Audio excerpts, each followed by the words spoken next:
I speak 9 languages, the black girl said proudly. The millionaire laughed, but was left in shock. Rick Sullivan burst out laughing just as the 12-year-old girl lifted her chin and declared clearly, "I speak 9 languages fluently." His laugh, harsh and metallic, echoed across the black marble-clad office on the 52nd floor of Sullivan Tech headquarters, overlooking Manhattan like a river of stars.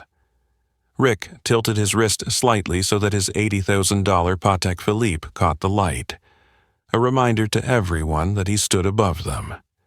The walls were lined with paintings worth more than entire blocks of houses. Beneath his feet, the carpet swallowed footsteps whole. "Send them in," Rick said into the gold-plated intercom. The secretary's voice replied, "Carmen Johnson and her daughter are here to clean." The glass doors slid open. Carmen pushed the supply cart, her dark blue uniform neat and pressed. Beside her was Lucia Johnson, a thin black girl with a worn but spotless school backpack and shoes polished to a shine. Lucia looked around for more than a second, measuring the place where her mother had worked for 8 years but had never been allowed to truly see. Rick circled them like a shark, smelling fear. "Carmen," he sneered, 8 years here, right? What's your education level?" "I finished high school." "Only high school." Rick let out a mocking laugh, his voice cutting. Then, glancing at Lucia, he added with a sly smirk, "And this is the little colored girl learning how to dream big? This isn't the place for people with your skin color to dream, you know." The words seemed casual, but they carried blades hidden in velvet. Carmen lowered her head. She had survived years by making herself small, knowing every brick in this tower absorbed the muffled sighs of workers like her. But today, her daughter stood beside her. Shame didn't flow quietly anymore. It bristled into thorns. Rick fanned out a bundle of yellowed pages. "Let's have some fun. An ancient manuscript I just won at Sotheby's. 5 top translators in the city gave up on it. They called it a linguistic maze. Classical Chinese, Arabic, Sanskrit, ancient Hebrew, Persian, medieval Latin, each section in a different tongue. Hey, little girl, guess what it says?" Lucia looked down. The script meandered like a river, splitting into countless streams. She didn't rush. Rick's eyes glinted. He turned back to Carmen. "You scrub toilets for people smarter than you. Your daughter will end up the same. Intelligence is inherited, you see?" And then, twisting the knife deeper. "And with her skin, climbing these stairs is even harder." Lucia lifted her gaze. Her eyes weren't angry, just steady. "You said the translators couldn't read it," she answered calmly. "Can you?" "I'm a businessman, not a translator." "Then you can't read it either. Yet you mock others for not being able to." She paused a beat, her voice soft but firm. "Money isn't proof of intelligence." Silence. The hum of the air conditioning grew taut like a wire. Rick's face flushed. He snapped back, defensive. "Do public schools teach you to talk back like that? A poor black kid claiming she can read what white PhDs couldn't? Stop deluding yourself." Lucia didn't look away. "I speak 9 languages," she said, as if stating a simple fact. "If you want, I'll try." Rick raised a brow. Carmen's breath caught. She knew her daughter was studious, but 9 languages was another universe. Rick crossed his arms. "List them." Lucia ticked them off on her fingers.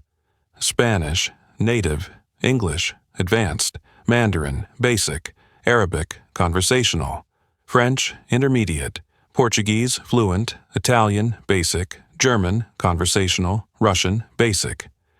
Each name pronounced perfectly, her tone crisp as nails driven home. Rick laughed louder, the sound forced to cover a crack in his certainty. "A black public school girl claiming 9 languages? Sounds like clickbait. Proof?" Lucia didn't flinch. The New York Public Library offers free language classes after school. Mr. Ahmed teaches Arabic on Thursdays. He was a literature professor in Damascus. Now he drives a taxi. Mrs. Wang teaches Mandarin on Tuesdays, once head of a department in Beijing. Ms. Maria Rossi teaches Italian on Saturdays. She cleans houses by day, volunteers at night. They're not rich, but they're rich in knowledge. I studied through books, apps, people. Anyone can learn if given respect and opportunity. Carmen's grip on the cart tightened, then eased. For the first time, she saw her daughter's path not as a shadowed alley, but as a road paved with persistence and community. Rick glanced at the manuscript, his mocking grin faltering, as though someone had tapped a crack in his glass confidence. "Go on, then?" His voice was quieter, chin flicking toward the pages. Lucia drew a deep breath. She laid her warm palms on the brittle paper and began to read. The air shifted.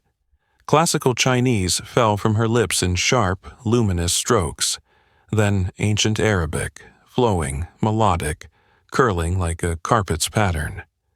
Sanskrit followed, syllables heavy with seed-like weight. Ancient Hebrew, Persian, medieval Latin, each tongue distinct, yet the meaning wove seamlessly like a river coursing through many lands. Rick's jaw dropped, then snapped shut, like a fish lifted from cold water.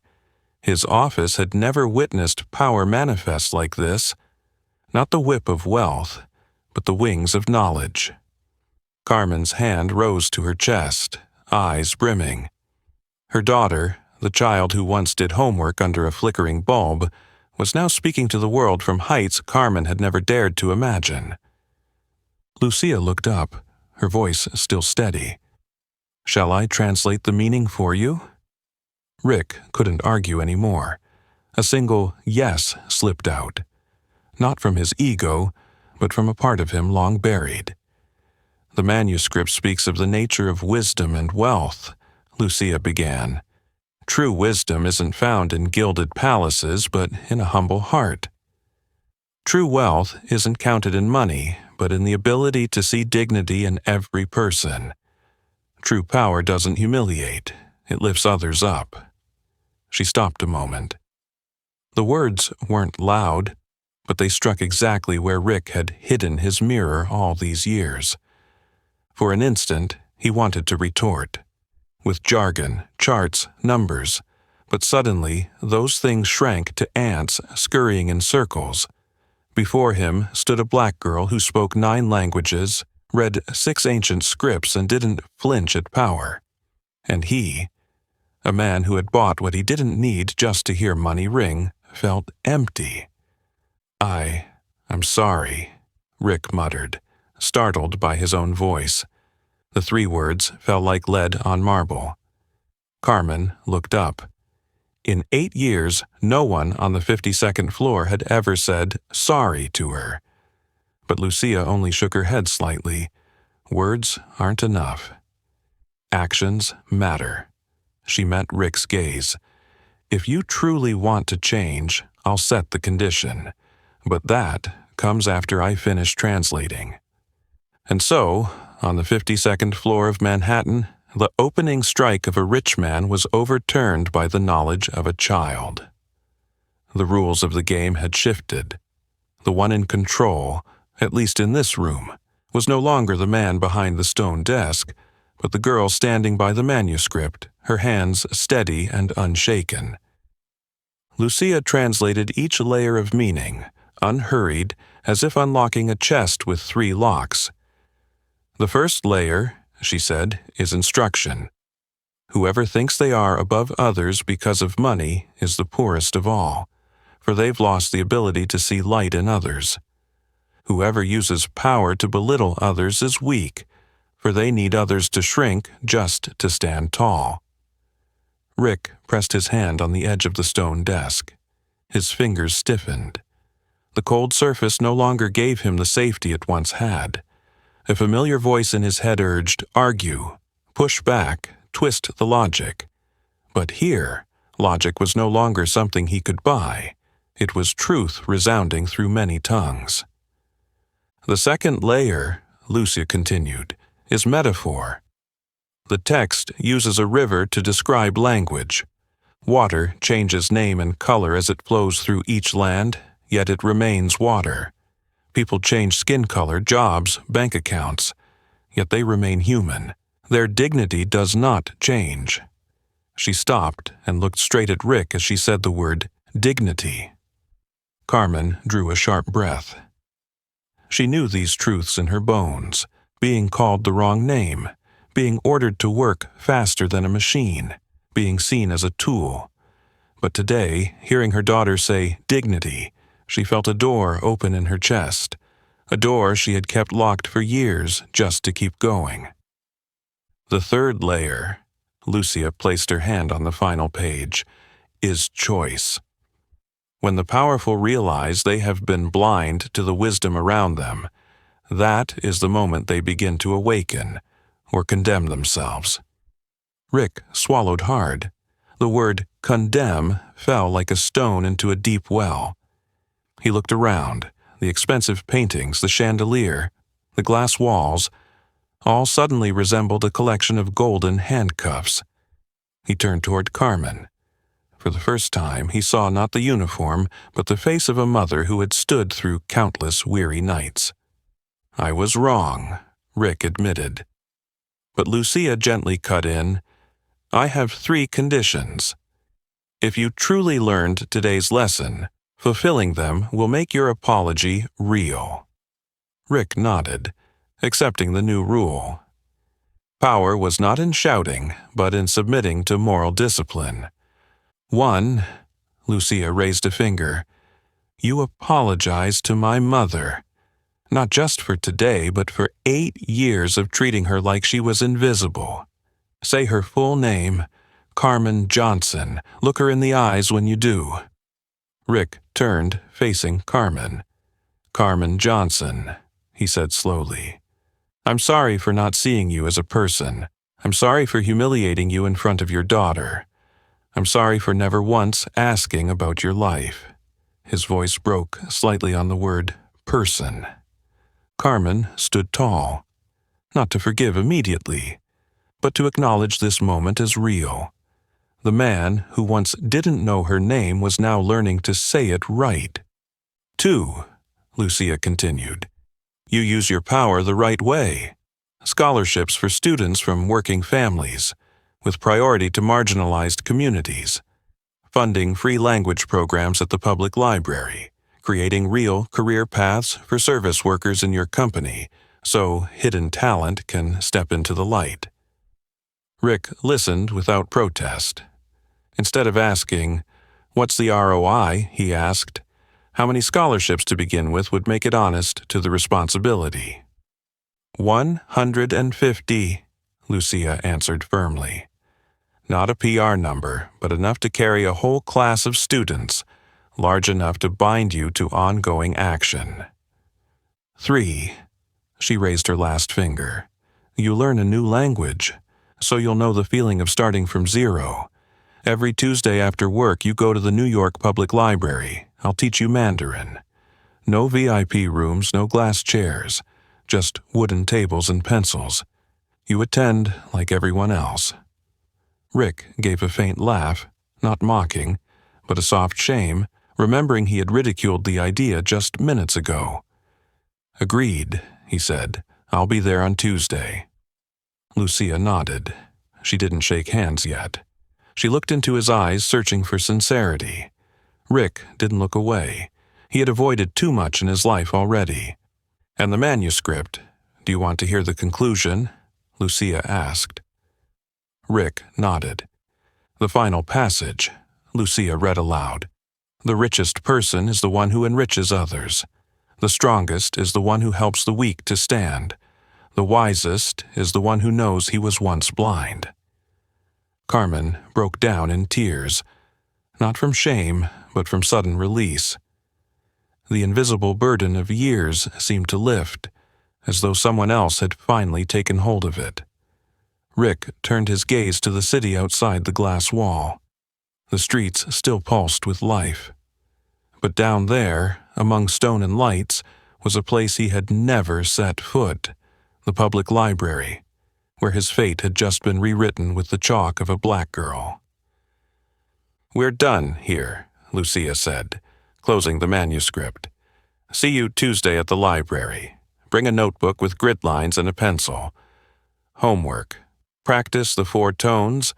Copy 10 radicals." Rick smiled for the first time that afternoon, a smile without fangs. "Understood."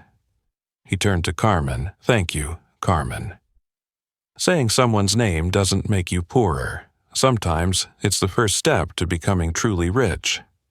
As mother and daughter pushed the cart out of the 52nd floor, the thick carpet no longer swallowed the sound of its wheels, perhaps because the room's gravity had shifted. What weighed the most was no longer stone or glass, but the promise a man now had to keep with himself. And Tuesday would come. Pages full of mispronunciations awaited. Scholarship programs had to be built. Eyes from the country club would squint. But today, in the invisible ledger of Rick's life, 3 bullet points had been written in ink that could not be erased. And at the end of the 3rd line was the signature of the youngest teacher he had ever had, Lucia Johnson. The lobby of the New York Public Library smelled of old paper and polished wood. Rick Sullivan stood there with a grid-lined notebook and a pencil he had bought in a rush at the stationery counter. For the first time in years, he had arrived on time without an assistant by his side. His phone rested quietly in his pocket. His eyes drifted over the study tables. An elderly woman teaching her grandson math. A group of high schoolers bent over homework. A few immigrants typing carefully as if afraid the words might slip away. "You came." Lucia Johnson appeared with a backpack heavy with books, her hair tied neatly, a navy hoodie over her shoulders. She didn't bow to power, nor did she act smug in front of someone asking to learn. "Class rules," she said. "No VIPs. Phones on silent. Don't interrupt. Mistakes get corrected, not ridiculed." Rick nodded and put away his phone. Lucia opened her own notebook. On the first page were 4 large tone marks, 1 flat line, 1 rising arrow, 1 dip, then rise, 1 falling stroke. "Ma, ma, ma, ma," she read, her voice clear as glass. Rick repeated after her. "Ma," he said clumsily, the sound crashing onto the wooden table. Lucia smiled, not mocking. "Better than the first time. 3rd time will be smoother. After that, do it again." Sweat gathered on Rick's neck despite the cool air. At the Summit Club, a single mispronunciation would be an excuse for ridicule. Here, mistakes were rungs on a ladder. At the next table, a Middle Eastern man in his 50s gave a slight nod when Rick finally got "ma" right. Lucia introduced him. "This is Dr. Ahmed, my Arabic teacher. He drives a cab by day, teaches letters by night." Rick rose to greet him. He was used to shaking hands with billionaires, but now found himself awkward before a professor without a nameplate. "Good evening, Mr. Sullivan," Ahmed said, his English slow, graceful. "Here, we switch roles. Humility is the common language." The words settled in Rick like a sustained note. Midway through, an older woman with silver hair passed by. "Mrs. Wang," Lucia called. "My student here pronounced ma correctly today."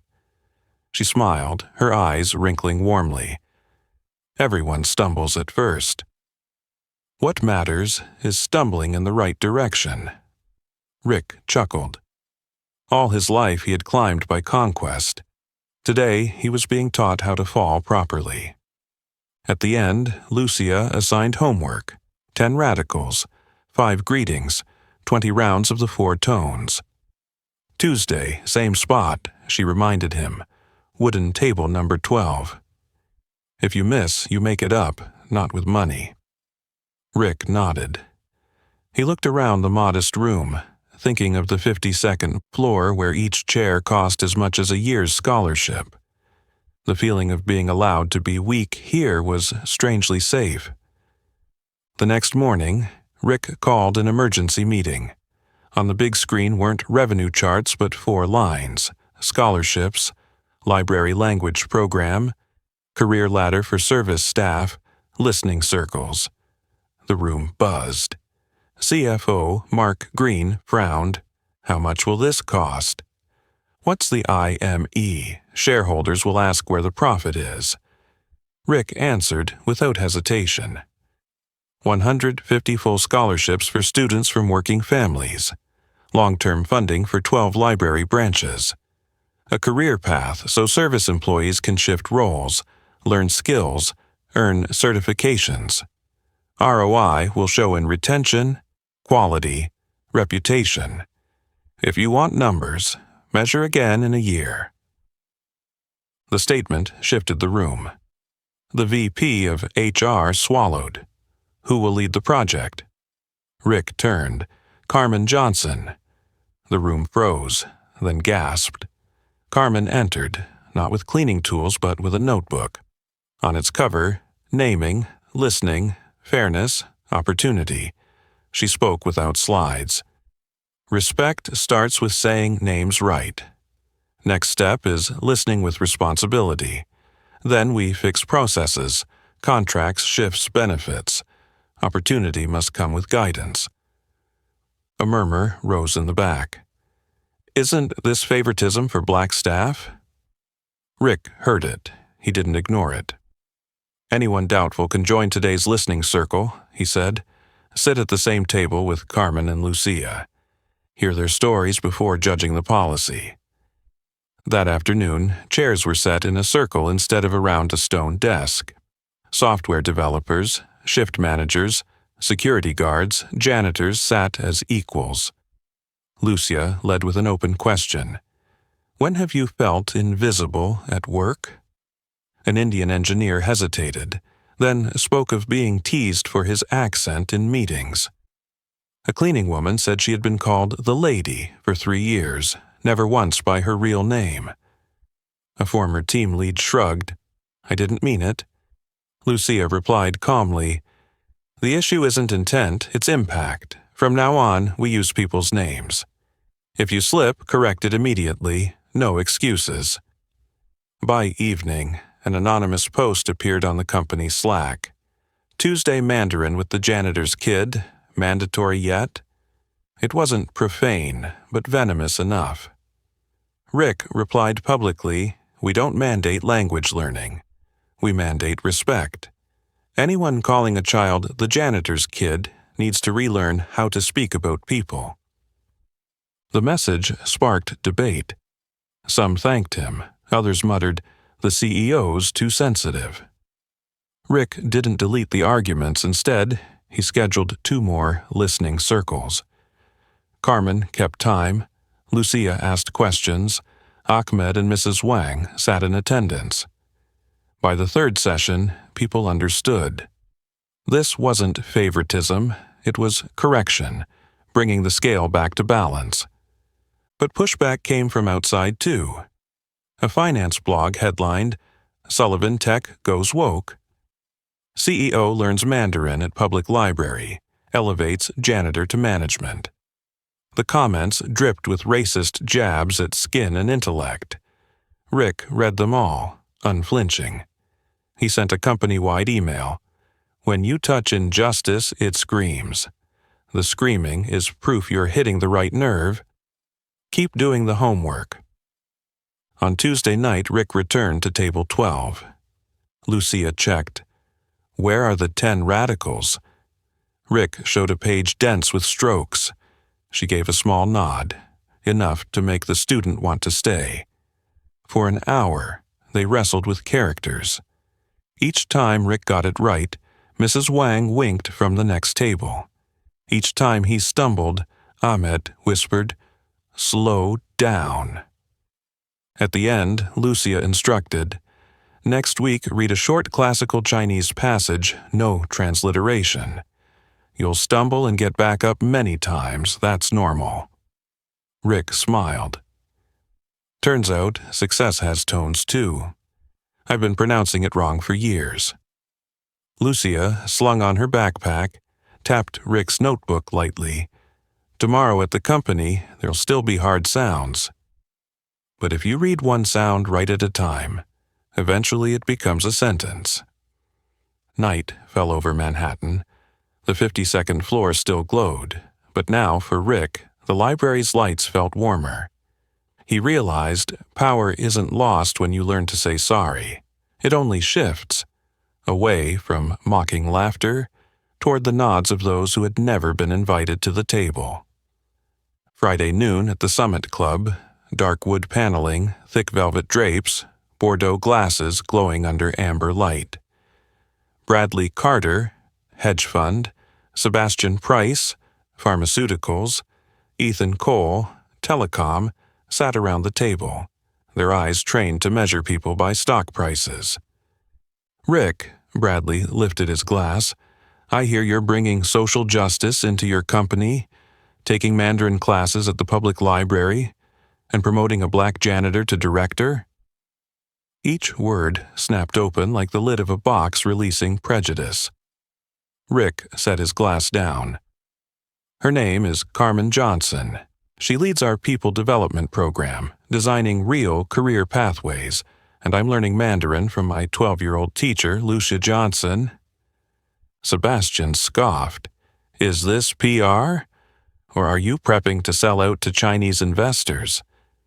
Ethan added, Don't kid yourself. Talent isn't found in basements. Rick didn't flush. 6 weeks ago, he would have laughed along. Today, he spoke steadily. Doctor. Ahmed was once a professor of Arabic literature. Mrs. Wang once chaired a department in Beijing. They teach in libraries because of borders and wars, not because they're lesser. It took me 51 years to see that. Bradley set his glass down with a sharp clink. You're weakening our position. These woke stunts make shareholders uneasy. Rick smiled, without fangs. If shareholders oppose respect and investing in people, maybe Sullivan Tech is no longer the right fit for them. Choose your side, Sebastian said. 1 week, adjust, or you're out of this circle. Rick stood, not mocking. I'll leave right now. You can keep your circle. I have a new one, the library, the classroom, the scholarships. He walked away. Behind him, someone muttered, lunatic, a stone dropping onto carpet with no echo. Monday, quarterly shareholders' meeting. Reports and charts filled the room. Mark Green presented conservative forecasts. A shareholder asked, We hear costs are rising from scholarships and libraries. What about margins? Rick didn't dodge. Yes, costs rose. But turnover rates dropped. Productivity stabilized. Workplace accidents at 2 satellite plants fell 30% after retraining and schedule adjustments. And the applicant pool has doubled because of our reputation. Another shareholder frowned. That's correlation, not causation. Rick nodded, agreed. So, let's test it. 2 units replicate the model, 2 remain unchanged, 6 months of data, I'm betting on people. Mid-session, an aide whispered to Rick. Problem in the lobby. He excused himself. The Lucia Johnson scholarship poster had been defaced with black marker. A crude drawing beside the scrawl, Stay in your lane. No slurs, but the target was clear. Skin color and her mother's work. Security was flustered. Employees murmured. Carmen stood firm, pale but chin high. Lucia arrived seconds later, stopped, stared at the words. She didn't cry. She raised her phone, snapped a photo, then turned to the gathered crowd. We do 2 things. 1, erase it. Filth doesn't get to linger on a wall of opportunity. 2, we don't erase in silence. Rick nodded. He called janitorial staff with cleaning solution and set a portable speaker down. Everyone, he said, his voice steady. "Here we call people by name, and we fix what's wrong. This attack is against Carmen Johnson, against Lucia Johnson, and against anyone who believes education is a right. We don't retaliate, but there are consequences. Camera review, suspension of those responsible, mandatory bias training, and a public apology, if the harmed accept it." A mid-level manager, tense-faced, stepped forward. I did it," he blurted. "I was angry because the company's changing too fast. I didn't mean to insult her skin." Carmen looked at him, not shouting. "Lack of intent doesn't erase impact. I hear your fear of losing ground, but your ground doesn't come from pushing me down." Rick suspended him 3 weeks without pay, required 3 listening sessions, a public apology, and reinstatement only if Carmen and Lucia confirmed they'd heard sincerity. The man nodded, eyes wet. I'm sorry," he said, looking directly at Carmen for the first time. Carmen gave a small nod. "I hear you." The graffiti was scrubbed away on the spot. Rick ordered not to reprint a clean poster yet. Instead, frame the cleaned one with a caption, "Defaced, restored, stains remain to remember." Lucia added, "And list the names of those who scrubbed it. Janitorial crew, front desk staff, and the one who confessed." Heads nodded. Community justice doesn't erase the wrongdoer. It places them in the process. Rick returned upstairs. "Apologies for the pause," he told the shareholders. "A lesson just played out downstairs. It didn't break our business model. It built our trust model." One senior shareholder, silver-haired and cold until now, spoke slowly. "I despise hollow PR, but if you're building a workplace where janitors and engineers resolve crises together, I'll keep my stake for another 3 years." Evening. Rick returned to the library. Lucia opened a new lesson, a short classical Chinese passage. Rick stumbled, tried again, then read it right. "Good," Lucia smiled. "Tomorrow's the first round scholarship interviews. Do you want to sit with the panel?" "Not to grade, just to listen." Rick nodded. "I've spoken too much of my life. Now it's time to hear others' lives." That night, he walked through the 52nd floor. On the walls where $1,000,000 paintings once hung, now were photos. Ahmed by a chalkboard of Arabic script. Mrs. Wang smiling behind a stack of books. A young Latinx girl clutching her scholarship letter. Carmen at a roundtable meeting. Rick dimmed the lights. The atmosphere softened.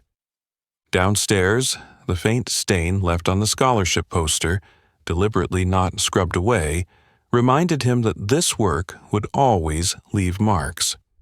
And perhaps keeping a scar to remember was the most necessary thing to prevent returning to days when he thought he stood above others. Before locking up, Rick wrote in his grid notebook, "Learning people's language is harder than learning Mandarin. But mastering both is how you truly read the world." He closed it.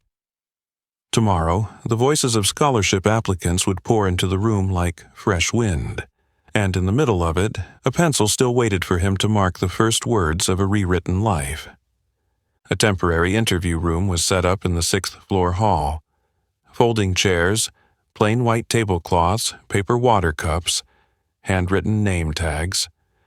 Carmen Johnson served as coordinator. Beside her sat a blind review panel.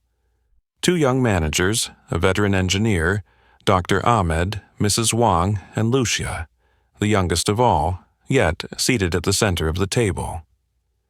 Rick Sullivan only listened, a sheet of paper in front of him with 4 words written by Lucia. "Do not interrupt." The first candidate, Amaya Rivera, Queens, brought a bundle of bilingual poems. "I wrote them while waiting for my mom to finish her shift," she said, fingers nervously touching a cheap necklace. Lucia asked, "When do you feel invisible?" Amaya recalled when a teacher told her, "Your accent is cute," then gave her low marks for having kitchen grammar. Dr. Ahmed asked to read one short poem. The entire panel fell silent. Rick sat still, realizing talent flowed right in front of him, without golden frames. The second candidate, Jamal Carter, Brownsville, carried a robot built from scrap. "I love the subway," Jamal said, eyes glowing.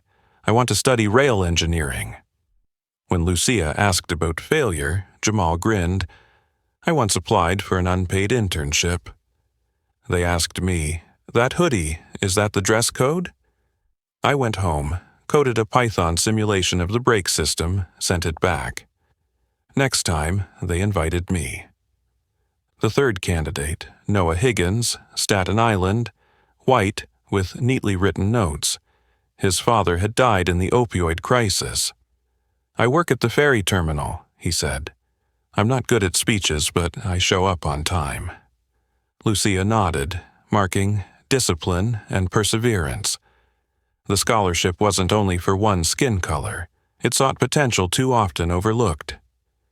Midday, a blonde girl entered, Chloe Green, accompanied by her mother.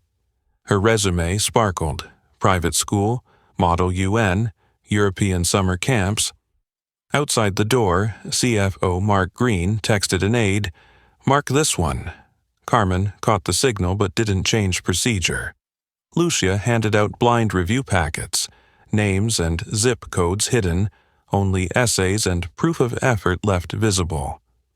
Chloe spoke fluently, but when Lucia asked, "When have you felt invisible?"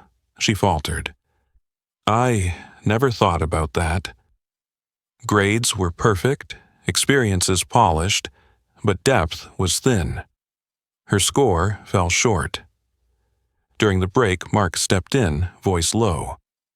"You're rejecting talent because of bias?" Carmen kept her tone flat. "We're blind reviewing. If she's strong, her file will stand on its own." Mark bristled, but after the listening circles days earlier, he held back. As he turned away, Lucia slid a slip of paper onto the table. "Everyone wants a side door. But fairness is a straight line, not a shortcut."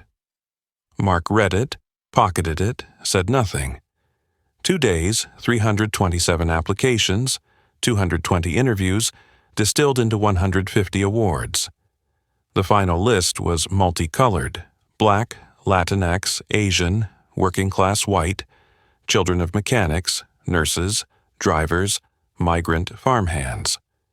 Lucia proposed one binding condition. Each scholarship came with 10 hours per month of give back at the library or in mentoring programs, multiplication by design. The award ceremony was held in the company's auditorium. No giant LED backdrop, just a wooden stage, black curtain, a row of plain microphones. At the entrance, a security guard accidentally told a father in work clothes, "Side doors over there." Carmen appeared just in time. "There's no side door here. Please come through the main hall." The man froze, then smiled in gratitude. Press attended. A reporter asked Rick, "Is this affirmative action 2.0? Rick started to reply but looked to Lucia. She stepped forward. "Equality is giving everyone shoes. Equity is making sure they fit. This scholarship measures the foot first. We review blind, we look for effort, discipline, curiosity, then provide support that matches. No one is chosen for skin color. Everyone is chosen for potential poverty and prejudice usually bury." The room murmured with approval. Rick glanced at Lucia, understanding why on Tuesday nights he had to practice tones, learning to balance sentences as carefully as this. Names were called. Amaya Rivera walked across the stage, her mother crying. Jamal Carter held up his robot. The hall erupted in applause. Noah Higgins whispered, "Thank you," and clutched his envelope like the ferry dock he worked every morning. At the back, Mark Green watched quietly. He remembered his own father had once mopped hospital floors before becoming a shift supervisor. Perhaps, afraid of losing power, he had forgotten his family's old path. He bowed his head, typing a message he never sent. I struck the wrong tone. Afterward, a TV station requested an interview. A reporter asked Lucia, "You're only 12. Why teach a CEO?" Lucia answered, "Because he wanted to learn, and because someone who knows how to say sorry deserves to learn." Rick laughed softly. It was the best PR line he'd ever heard, except it wasn't PR at all. That night, the elevator carried Rick and Carmen down to the lobby. The once defaced scholarship poster now hung in a frame with the caption, "Defaced, repaired, stain kept to remember." Rick paused. "Tomorrow I meet the board. They want harder metrics." Carmen nodded. "We'll bring measurable stories. Reduced turnover in service teams, mentoring hours logged, workers attending night classes at the library, new life paths opened. The metrics of trust are repeated actions." Rick stepped out. Outside, Manhattan air was dry, the lights warm. He realized, among the city's noise, today the silence of the auditorium was the truest sound. The silence after each okay from Lucia, after each scholarship name called. From a bundle of yellowed pages on the 52nd floor, the story had changed shape into a social contract, signed by the trembling hand of a once arrogant man, and the steady script of a girl who knew how to read the world. The Monday morning strategy meeting had no multicolored KPI charts. On the whiteboard, Rick wrote 4 large words: humiliation, education, action, multiplication. "This," he said, "is the diagram I've lived through, and we will run it as a system." Step 1. Humiliation, facing the wound. Carmen led a retelling session for the executive team. Each person wrote down a moment when they had belittled someone, even unintentionally. No excuses. The goal: recognize the habit. Mark Green stood. "I asked to flag an application, Chloe's, because I feared this program would cut out children of our class.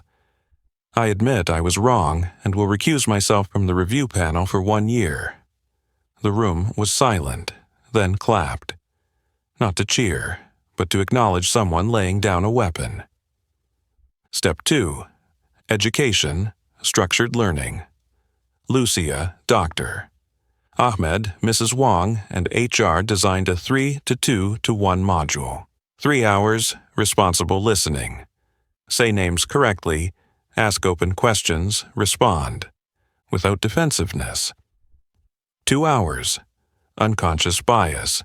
Role-play scenarios, analyze impact versus intent. 1 hour, skills of uplift. How to give concrete opportunities. Shadowing, mentoring, micro-grants. No endless slides, real stories led the way. Every manager had to complete it within 30 days. Step 3, action, fixing process. 2 units piloted, 2 stayed as control, as Rick had promised shareholders. In the pilot, Carmen's team redrew the career path for custodial staff. From cleaner, team lead, facility coordinator, safety and operations associate, linked with night classes at the library, basic IT, communication, English, Mandarin, Arabic. Timesheets changed. Study hours logged as development, not lost productivity. Step 4. Multiplication, scaling out. Each employee in the program would mentor 1 scholarship student. Mandatory 1 hour per week. 1 hour times 300 people times 52 weeks equals 15,600 hours, Rick underlined. That's a parallel school. Results, month 2. Pilot units showed 29% fewer cleaning errors, 35% fewer safety violations, and a 12-point jump in internal NPS.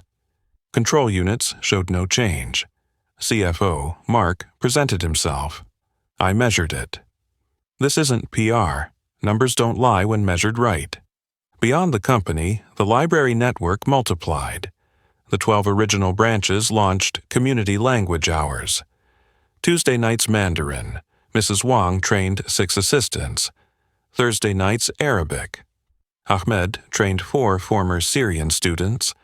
Weekends, a Reading Ancient Texts club coordinated by Lucia, now 13, alongside a volunteer linguistics PhD. Maria Rossi built an Italian-Spanish conversation group for parents, pairing mothers and children to learn together. The seed of family learning took root. Resistance still came. A late-night talk show blared, "Are scholarships favoring minorities leaving middle-class kids behind?" They brought a pundit with cherry-picked numbers. Rick didn't go on air. Instead, the company hosted a public town hall at the library. Scholarship students shared journeys, parents explained shift work, managers outlined new processes. A Jamaican-born worker said, "I learned Excel at night. Last week I submitted my first report. My supervisor praised it." The room erupted in applause. Debate softened before living proof. One snowy evening, Rick sat at table 12, practicing a classical Chinese phrase Lucia gave him, "Jian xian's qi." When you see the wise, think of becoming like them. He stumbled, then got it right. Lucia nodded lightly. "Tomorrow," she said, "you present the 4-step diagram to the whole company. Don't read it off paper, tell it." Rick smiled. "I used to tell revenue stories all day, but telling a story of remorse, I'm still learning." Lucia clasped her hands, joking but piercing. "Every language starts with hello. Every ethic starts with I'm sorry." The next day, the auditorium was packed. Rick held the mic, no teleprompter. He told the story from the 52nd floor to table 12. Humiliation, learning, doing, multiplying, no boasting.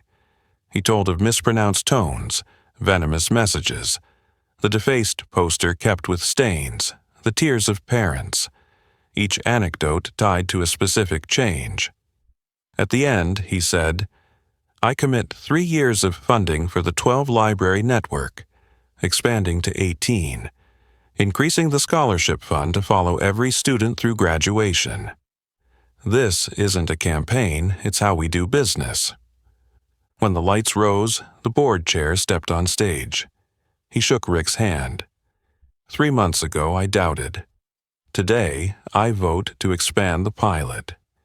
In a year, if results hold, we'll establish a permanent endowment for the program. Rick looked down at the front row. Lucia seated between Ahmed and Mrs. Wang, and nodded like a student receiving a hard new assignment.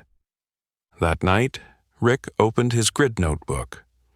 On a fresh page, he redrew the 4-step diagram and added a looping arrow. At the bottom, he wrote, "Multiplication isn't a one-time act, it's a habit." In the corner, a crooked pencil mark reminded him that stains must be kept to remember direction. Outside, snow piled on the library steps. Inside, the sound of pages turning echoed like the heartbeat of a city learning how to speak to itself again. The New York Public Library was unusually crowded that evening. In the community room, a brown paper banner read in bold marker, "Language Commons, Kong Jong Nyon Eng." At the center stood Lucia Johnson with a black felt-tip pen. Around her were Dr. Ahmed, Mrs. Wang, Maria Rossi, and a group of newly awarded Lucia scholars. Each person pinned a card. What can you teach? What do you want to learn? The lines of handwriting tangled into a living map of study. Jamal signed up to teach basic circuits to neighborhood kids. Amaya planned Friday bilingual poetry nights. Noah offered to monitor ferry schedules and teach Excel to parents. Maria suggested weekend mother-child Italian-Spanish classes. Carmen walked the room, calling each person by name. From being the janitor once upon a time, she had become a cultural architect. At wooden table 12, Rick Sullivan scribbled radicals. Practicing tones, he confused ma with ma, drawing warm laughter from the group. Mrs. Wang nodded. We laughed to learn, not to humiliate. Every laugh tonight seemed to restore something the 52nd floor had once stripped away, the safety to be wrong. Meanwhile, the City Ledger published an op-ed. Don't turn a black child into a PR prop. Does Lucia really speak 9 languages? Underneath, anonymous accounts shouted, prove it before real scholars. No slurs, but the tone was familiar. Velvet skepticism. Phones buzzed across the room. Dr. Ahmed frowned. They want a circus, Mrs. Wang murmured. The library is not a circus. Rick glanced at Lucia. She put her phone down, not snapping back. If they want academic discussion, we set conditions, she said. No live broadcast. No edits. Agreement on purpose. Testing method, not exposing a person. And a commitment. Each scholar must sign a letter supporting the library. Dr. Ahmed nodded. We'll invite colleagues from Columbia, NYU, Right Field, Right Protocol, Mrs. Wang added, and Lucia won't perform alone. This is comparative study. There must be co-readers, co-translators. The next morning, the library director received a discreet letter. Some old donors warning to reconsider lending space for a political show. Polite words, heavy weight. The same day, the Summit Club leaked a rumor. Sullivan using a child to polish his image. Rick read it all, said nothing. He brought the letter into the library boardroom, laying it beside the handwritten venue request Lucia had submitted. The director sighed. Our budget depends, but justice also needs money. Carmen said, the community will raise funds. Lucia added, and Sullivan Tech will cover the hall, without a logo. That night, a special listening circle was held. Lucia stood in the middle of the chairs. I am not a wonder to be ticketed. I will read if conditions ensure knowledge is not turned into spectacle. If not, then no. A parent asked softly, Are you afraid? Lucia smiled thinly. I fear becoming a tool, but language, I love it. Dr. Ahmed scheduled an internal colloquium, inviting 3 scholars, Professor Klein, Ancient Hebrew, Columbia, Dr. Farah, Classical Arabic, NYU, Associate Professor Romano, Medieval Latin, Fordham. They accepted, for the subject and for the library. Conditions, closed to press, only an academic record published later, approved by all 3. The City Ledger refused. Live stream or nothing. Mrs. Wang chuckled. Nothing, then. Late one night, Lucia and Carmen walked home.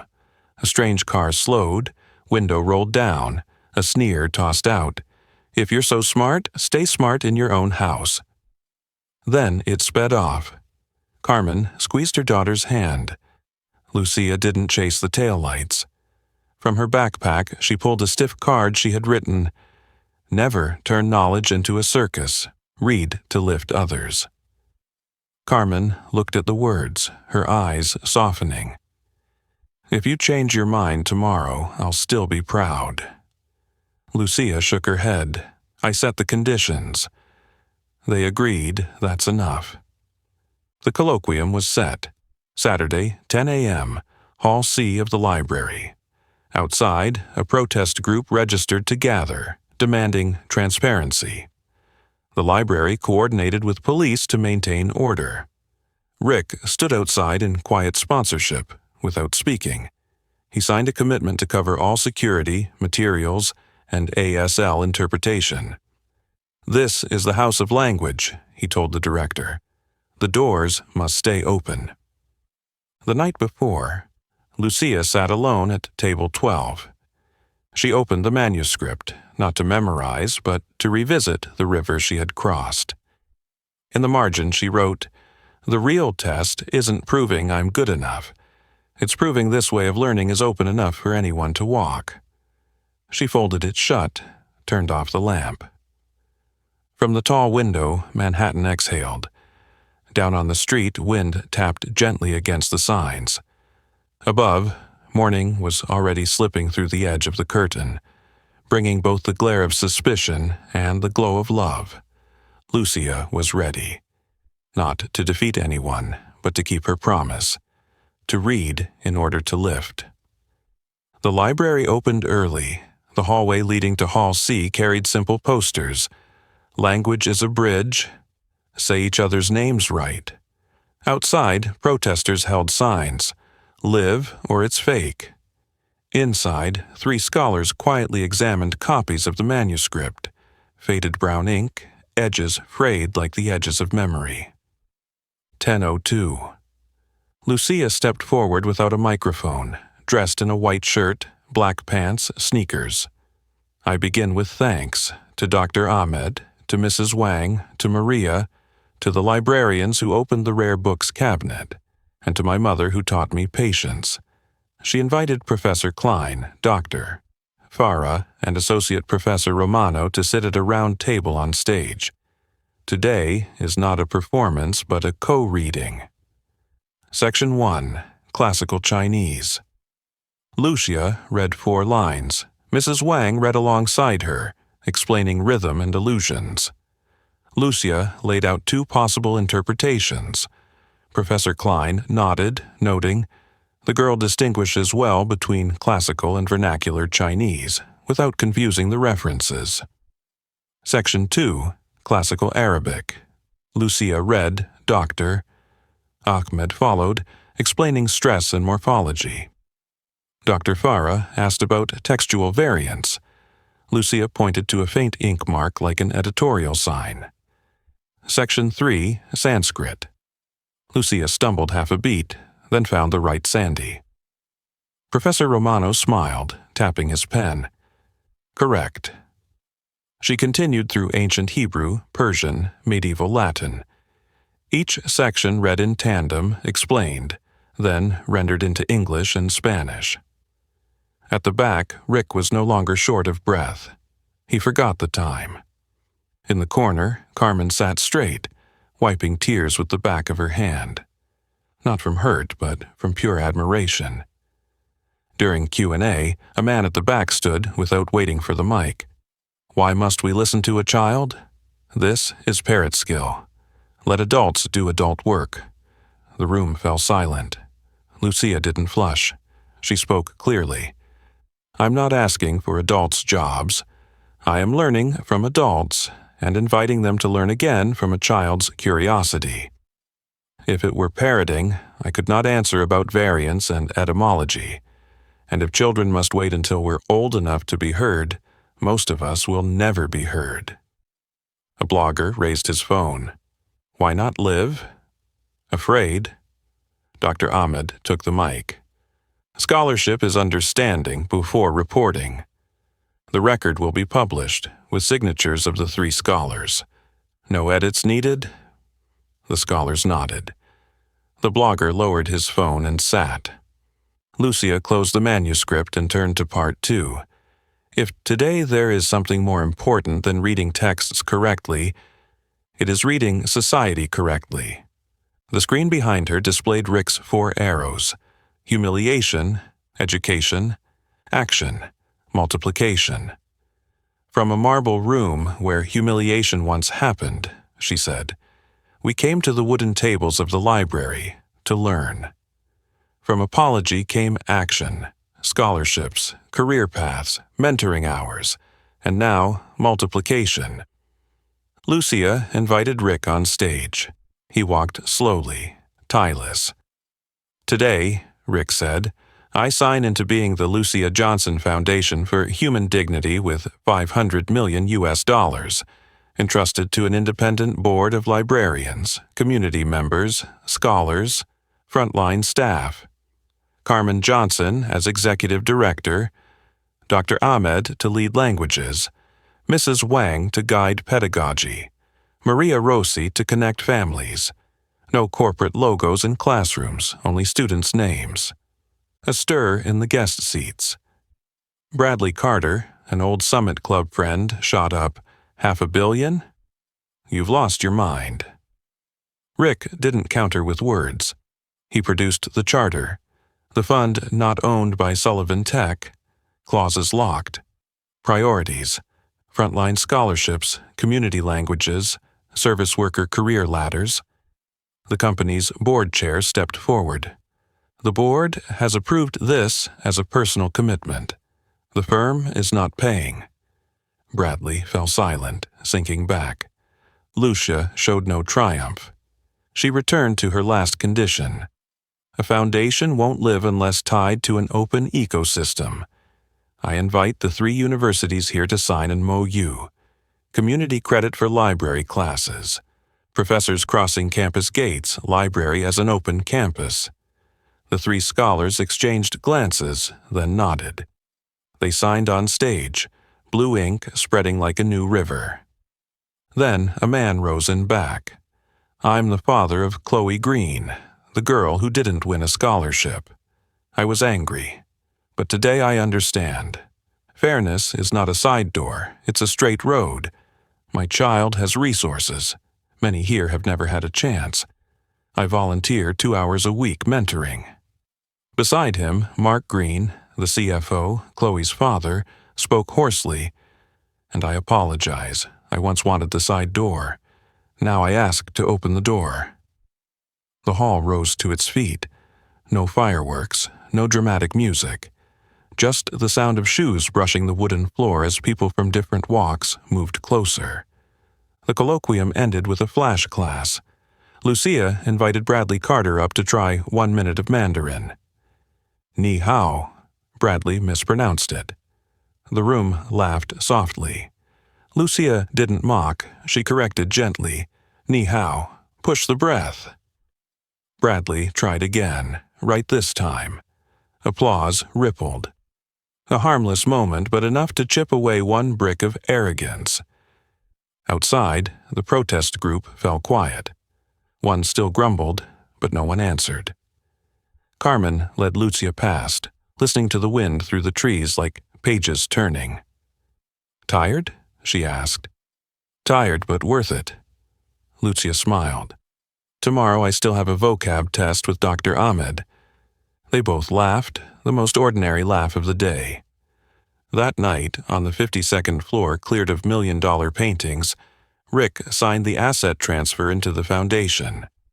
Beside him, Carmen reviewed personnel policies, living wage, transparency, community evaluation. Dr. Ahmed drafted language as empowerment curriculum. Mrs. Wang outlined pedagogy without shame.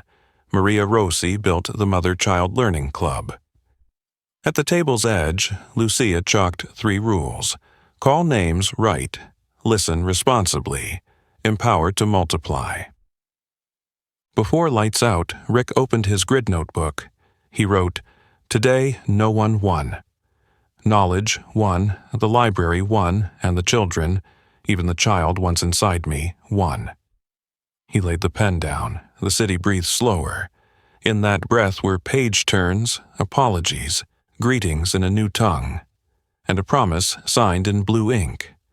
Tomorrow, multiplication would truly begin, and the faint stain on the lobby's defaced poster, kept on purpose, would remind all that dignity isn't something declared once, but a sentence to be read correctly every single day. 1 month after the colloquium, the 52nd floor was no longer a museum of cold stone. The black granite table was gone, replaced with a round wooden one. The walls carried photos of real people. Dr. Ahmed holding chalk, Mrs. Wang among shelves of books, Maria Rossi leading the mother-child class, Amaya reading poetry, Jamal with his robot, Noah smiling shyly at the ferry dock. At the main entrance hung a small sign, "No side door." Carmen Johnson entered the new meeting room with a 90-day program. She didn't use 50 slides, she told the work in plain words. Weeks 1 to 2. Using the right names is mandatory. Name tags, preferred names updated, in email/Slack. Weeks 3 to 6. Mandatory listening circles for managers. 12 people per session. Chairs in a court round. Rules of no interruptions, no excuses. Weeks 7 to 12. Career paths for service staff. From cleaner to safety and ops associate, with evening library classes counted in development records. Ongoing, one-to-one mentoring between employees and scholarship students, 60 minutes per week. Rick took notes. CFO. Mark Green sat quietly, placing a sheet in front of him.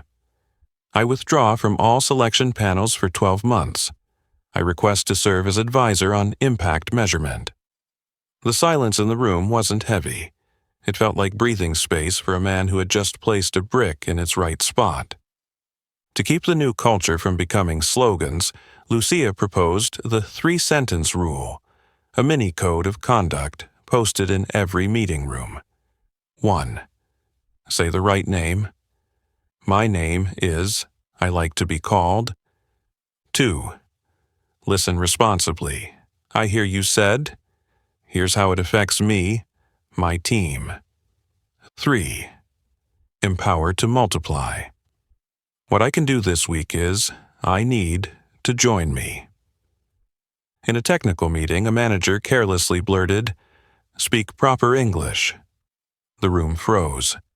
According to the rule, an Indian engineer calmly replied, 1. My name is Anil, pronounced Anin. 2. I heard you say proper English. It made me feel lowered, even though I'm doing my job right. 3. This week, I'll host a session on clear PR writing. I hope you'll try this checklist. No shouting. Behavior corrected behavior. At the ground floor lobby, a new guard slipped into calling Carmen the cleaning lady. Carmen didn't scold. 1. I am Carmen Johnson. 2. I heard you say cleaning lady. It hurt because that's how people called me for 8 years, like I was an object. 3. This week, I'll lead an orientation for security on Say the Right Name. I invite you to join front row. The guard blushed, nodded. The next week, he himself shared a story about misnaming patients in a hospital and the consequences. Lucia expanded language commons. Every Tuesday at the library, beyond Mandarin class, there was now a work chat room, a corner where service employees practiced sample emails with student tutors. On the whiteboard, write to respect the reader. Amaya ran poetry nights. Jamal opened a circuit lab. Noah taught Excel to parents. Maria organized weekend mother-child classes. Multiplication was taking shape. Racism didn't vanish just because of a 3-sentence rule. One morning, a group of black mothers arrived for the mother-child class and a rideshare driver sneered, "Are you sure you're on the right floor?" implying they'd wandered into a rich space. Lucia didn't yell. She invited him in for 5 minutes. Maria Rossi had him hand out vocabulary cards. One mom said, "Thank you for helping." As he left, Lucia handed him the 3-sentence sheet. He read it, sighed. Old habit. I'll help next week. The company's recruiter retrained the driver team that week. Repeated corrections became habits. Meanwhile, Rick faced bullets from the market. A major retail client hesitated to renew, citing, "Our CEO is busy with social activism." Rick's team arrived, no glossy PR slides. They presented data, error rates down, incident response faster due to the listen and fix process, NPS up, recruitment costs lower thanks to retention. Rick said, "We invest in trust because it produces productivity. If you want a supplier chasing short-term cheapness, we're not a fit. If you want a partner resilient against hidden workforce crises, we are. They renewed, not out of pity, out of logic. The roundtable policy was enforced. Every meeting in circle seating, no podium. Each ended with 3 written commitments, per the rule. Some scoffed at first. 3 weeks later, meeting time dropped 18%. Unresolved tasks down 25%. Mark Green chuckled. When we call things by their right names, work moves faster. Another incident. A meme leaked on Slack. An edited picture mocking Lucia with the caption, "Prodigy for hire by the hour." Not obscene, but toxic. IT traced it to an intern. Under the new code, discipline came with repair. 2 weeks unpaid suspension, 3 listening circles, a 1,000-word reflection on microaggression impact, co-authoring with Lucia a guide, How to Joke Without Wounding, and a public apology. The intern agreed, voice shaking at the mic. "I thought it was just a joke. I didn't understand the hurt. I'm sorry." The guide became onboarding material. At the New Jersey satellite plant, the rule was translated into Spanish and Portuguese. There, a Latina worker suggested name pronunciation tags, cards with phonetic spelling. 3 weeks later, mispronunciations dropped sharply. Survey scores of "I feel seen" rose. Carmen said, "Saying the right name doesn't waste time. Saying it wrong costs time to fix." By the 3rd month, Rick replaced the CEO office sign with a small wooden plaque. Round table room. Below, it was a faint pencil mark, cut from the once defaced poster intentionally left. Visitors asked, Rick explained, "We keep the stain to remember that correction is never done. No lofty philosophy, just a habit." At a town hall, a young female engineer stood. "I quit my old job because of racial jokes. Here, for the first time, I see a simple rule that takes the sting out. Thank you for the 3-sentence rule." Applause followed, not thunderous but steady. At day's end, Rick sat again at table 12. Lucia handed him a page of 10 new classical Chinese lines. He stumbled, stood up again. Mrs. Wang noted, tone 2 lengthen. Ahmed teased, "Every mistake is a rung." Rick wrote in his notebook, "Reading people right is as hard as reading tones right, but with practice, it becomes natural." Carmen watched through the glass and nodded softly. Culture doesn't sprout from speeches. It heals gradually from small habits. 3 words close this chapter. Name, listen, empower. Turns out, those are also the 3 basic tones needed to read a company correctly. 1 year after the public co-reading at the library, the Lucia Johnson Foundation for Human Dignity released its first report. The numbers were not flashy, but they carried weight. 18 libraries in the network, up from 12, across New York City, Newark, Philadelphia, Baltimore. 2,300 regular learners, 61% service workers, 27% parents, 12% students. 310 scholarships, up from 150, with 88% maintaining high GPA, 100% fulfilling the 10 hours per month give back. At Sullivan Tech, service staff turnover down 38%, safety incidents down 41% internal. NPS plus 15 points, walk-in applicants doubled. Rick stood backstage at the New York Public Library's Central Auditorium, adjusting his mic. On stage was the first graduation ceremony of the Service to Operations Career Pathway. 23 employees, once holding MOPS, received Safety and Operations Associate certificates. A Dominican father choked up. "For the first time, my daughter saw my name on a diploma." The hall rose to its feet.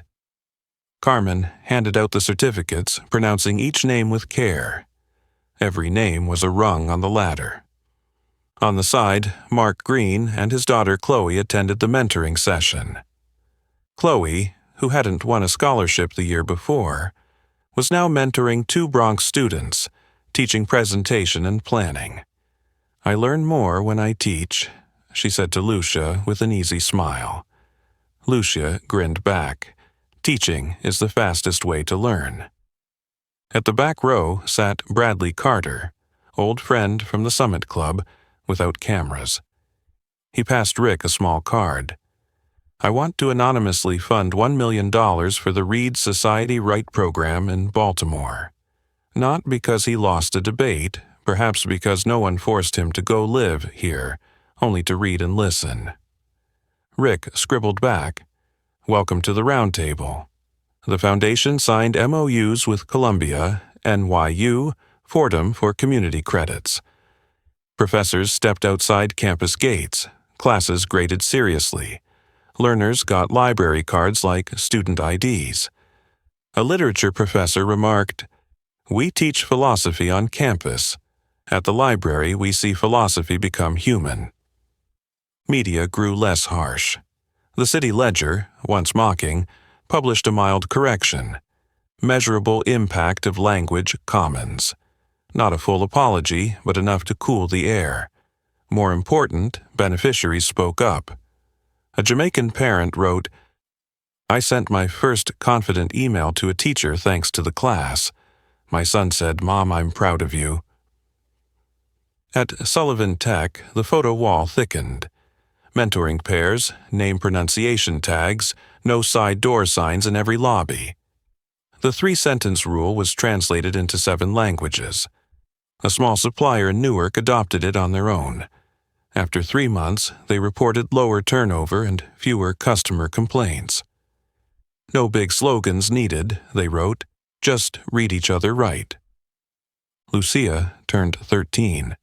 She still attended public school, still carried her backpack to Tuesday nights at the library, still corrected Rick's tones. Asked by a reporter, "Who do you want to become?" she answered, "I want to become someone who gets the work done, whatever the title." Names matter when used to respect, not when used to build walls. One afternoon, Rick brought Lucia and Carmen to the 52nd floor, now called the Round Table Room, to sign over major operational powers of the foundation to the independent board. "I step down as foundation chair," Rick said. "Carmen becomes CEO. The board can override my proposals." Carmen looked squarely at him. "And you still sit at the round table each week as a member." Rick nodded. Letting go was a lesson too. Before signing, Lucia asked to rehang one artifact, the once defaced poster, now framed with the line, "Defaced, repaired, stain kept to remember." Next to it, a handwritten 3-sentence rule from Lucia. At the signing, she read briefly, 1. Say each other's names, that is the front door. 2. Listen responsibly, that is the bridge. 3. Empowered to multiply, that is the long road. Whoever walks these 3 points will reach one another. That night, the auditorium filled for the first scholarship graduation. No fireworks, only warm yellow light. Rick gave a short speech. Lucia had made him cut it down. "I once misread the tones of life. I thought wealth meant right, power meant wise. A black girl in a library taught me that reading people right is the beginning of all wisdom. Thank you to my teachers, Carmen, Lucia, Ahmed, Wang, Maria, and to the mistakes that forced me to relearn." After the program, a group of scholars pulled Lucia aside. "We want to bring language commons to Detroit." Lucia didn't promise loosely. She pulled out an 8-point checklist. Partner library, core teaching team, minimum budget, impact metrics. She ended with her mantra, "No company logo, only students' names." Rick's last call that night was to Jamal's mother. She cried, telling him Jamal had just received an internship offer at the MTA. "Nothing certain yet," Rick smiled, "but the road is open."